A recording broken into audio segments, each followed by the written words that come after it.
taking the fan out of it. With this new offense and without Devontae Adams there to take pressure off and kind of open everything up in the pass game, and I'm a novice, so it's not like I'm some pro like a lot of these other guys. I really don't know what to tell people to expect outside of I hope they've run the frickin' ball. Because I just don't, there's not enough in this scheme, I don't, to be able to say, well, NVS will do this and this. If this was McCarthy, I could tell you a bunch of stuff because I know what his MO was. I don't know what LaFleur in this offense MO is, especially without Tay Adams. I'm just trying to be honest and objective. That's all, Dave. I mean, that's all. Like from my standpoint.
I'm going to tell you this right now. Do you remember that? You remember that? I think it was week 1, or maybe no, it was week 2. I think they did that a lot actually. Like versus the Vikings, I would expect now defensively. I can tell you more from an analyst standpoint what I expect to see because there's consistency here with them, right? So I can talk more defensively there. I would say you're going to see a lot more of both the Smiths lined up on both sides of the ball together over Tyron Smith, playing a lot more games instead of splitting them where they can, I think you're going to see a lot more Rashawn Gary. That way they can really load up their pass rush and really cause them problems. But I would expect to see Preston and Zadarius Smith, one's hand in the dirt and one playing over the top, a lot more like you saw week 2, over that replacement left tackle this week to really cause – because, dude, they'd have a hard enough one-on-one, one guy there. I think if you put both those guys, and I think Pettin's smart enough to know, that's almost a free rusher every down. Every time they want to drop back, you're getting a QB hit at the least.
No, the loss of Montrevious Adams has definitely been felt in the run game. I mean, Lancaster is. You guys know how I feel about that guy. That guy. He's replaced Geronimo Allison on my shit list. Let's put it like that. he's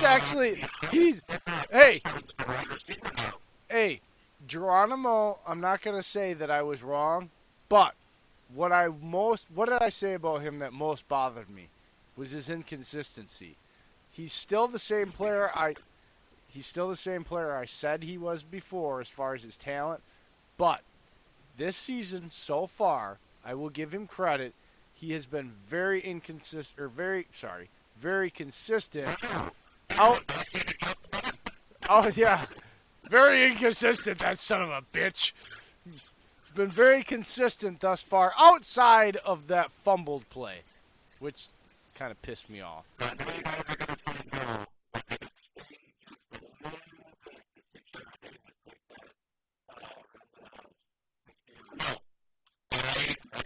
Hell no.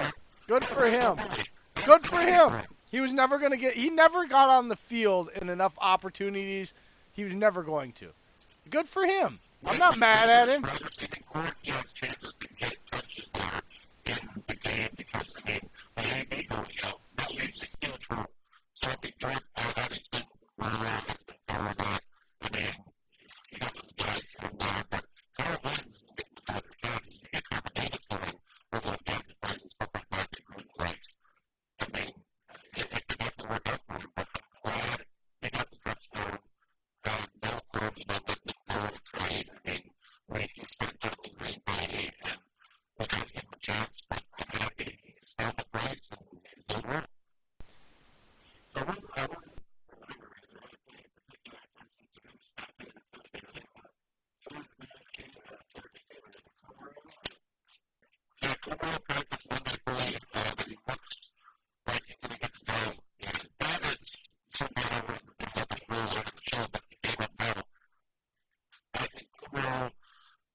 Well, the problem with Kumaro, sorry. I had to go get something to drink, alright? I was running because I could hear you trying. I was running. It's like, oh no, they're going to get me, I'm not there! But anyway, yeah. No, I'm not getting an alcoholic beverage tonight. There's no reason for that. Stop it. Quit making me sound like an Elkie now. That's enough. My God, I don't drink every night. I still have some of that left, and I will be drinking it at game time. Sorry. It's freaking delicious. Anyway, Kumaro, look, I wasn't the first one to point it out, but I definitely got on that train. I will give credit to Dusty Everly about the late hands and making me go back and watch tape and then really start, like you said, pounding about the little things he did. My biggest issue with him is I swear to God, he's going to make like 3 really big catches, and then the 4th one, somebody's going to smack him and something will break. And it'll be like, oh, shit. Like, it just, like, because he's so... No, because he's one of those guys where that's what it... Look, Dave, you know what I'm talking about. From a Packer fan point here, this is not an analyst thing here, okay? This is a fan thing. You know what I'm talking about, Dave. Like, the guys like this that, like, have these great stories and, like, have the connection with the quarterback and, like, they really, when you look at them, it's like, wow, they might have been late talent developers. Like, they didn't really have this talent, and that's why they kind of got lost through the draft process and undrafted.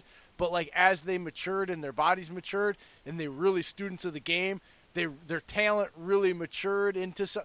But then, like, they can't stay healthy. And, like, that's what I fear for Kumaro. Because, like, you get excited. You get him... Because I'm talking... I just said athletic maturity. Athletic maturity. I didn't say mental maturity. Athletic maturity. Because guess what? Like, I didn't actually start to hit my growth spurt till I was about 26 years old.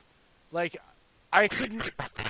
No, I was like 5'6". My wife was bigger than I was until I was like 26 years old. She was like 2 inches taller. And then she's only like 5'7". So. Shut the hell up with the little guy jokes. God, you're always busting my balls. Like, I'll embrace that I'm a dwarf, okay? But that doesn't mean you need to pick on me about it all the time. You can call me Gildoff.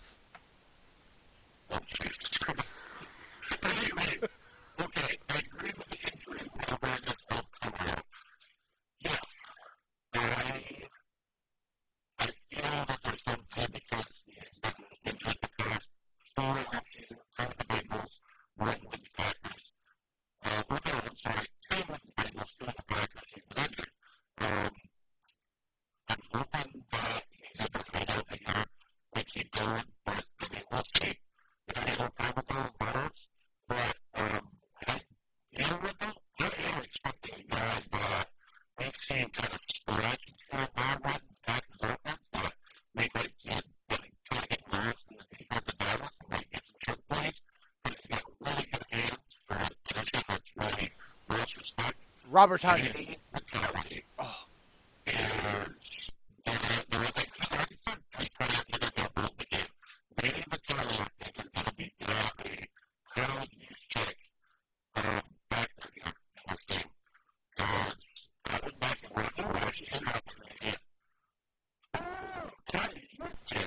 Ooh, use check.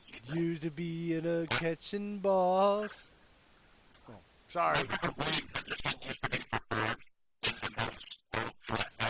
Oh my God! Now we're going back to the 90s.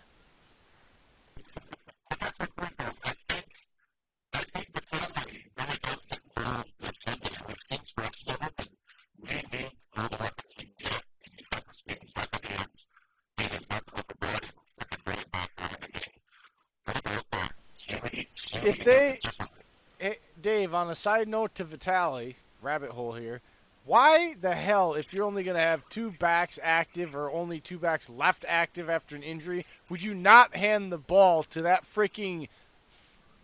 Dude, he's like a Sherman tank with like the new age stealth technology